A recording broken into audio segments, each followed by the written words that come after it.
E o Conselho de Controle de Atividades Financeiras, o COAF, aponta movimentações atípicas e incompatíveis nas contas bancárias do ex-ajudante de ordens de Jair Bolsonaro, Mauro Cid. O COAF destaca que o tenente-coronel realizou operações incompatíveis com o patrimônio dele. Foram mais de 3 milhões movimentados em um período de 6 meses. O advogado de Mauro Cid, Bernardo Fenelon, afirma que as movimentações financeiras do ex-ajudante de ordens são lícitas e já foram esclarecidas para a Polícia Federal. Quero conversar aqui com os nossos comentaristas sobre esse assunto. Dora, você deve se lembrar daquele famoso PowerPoint que foi apresentado pelo Deltan Dallagnol lá atrás, apontando várias questões que envolveriam Lula, né?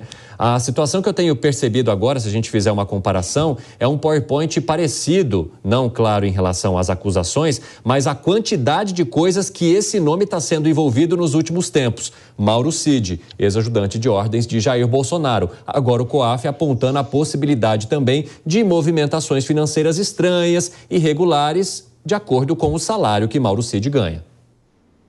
Pois é, Evandro, a quantidade de confusões em que o tenente-coronel Mauro Cid está envolvido é uma coisa impressionante. Cada dia aparece uma coisa. É claro que esse dinheiro pode ter uma origem lícita. Evidentemente que ele pode vir a explicar a origem desse dinheiro. De qualquer modo, não deixa de ser uma complicação, não deixa de representar uma preocupação para quem até fica preocupado, aliados dele, do presidente, do ex-presidente Jair Bolsonaro, com o fato de repente, se não tiver uma origem, sei lá, uma herança, uma doação do pai, da mãe, porque tudo isso pode ser, tá certo? Ele pode ter ali um dinheiro que vem de um lugar completamente explicável. Mas e se tiver alguma coisa a ver com a movimentação das contas do ex-presidente Jair Bolsonaro?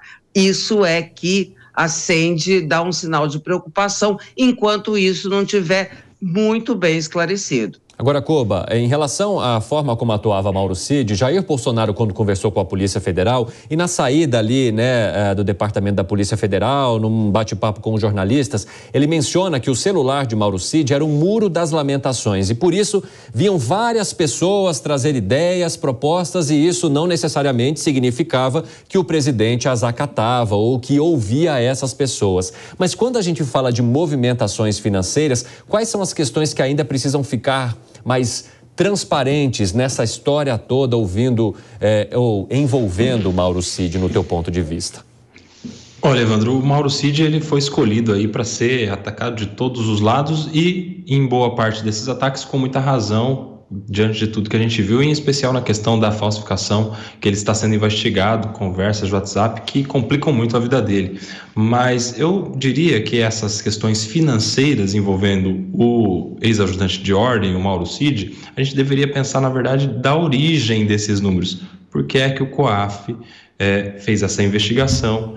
Por que é que o COAF apontou esses números? A gente já teve há alguns anos atrás essa discussão desse poder do COAF, em especial quando o COAF, agora neste governo, saiu de um ente que era independente, o Banco Central, e passou a integrar o governo. Saiu do Banco Central e passou a integrar o Ministério da Fazenda. Sim, voltou, do governo federal.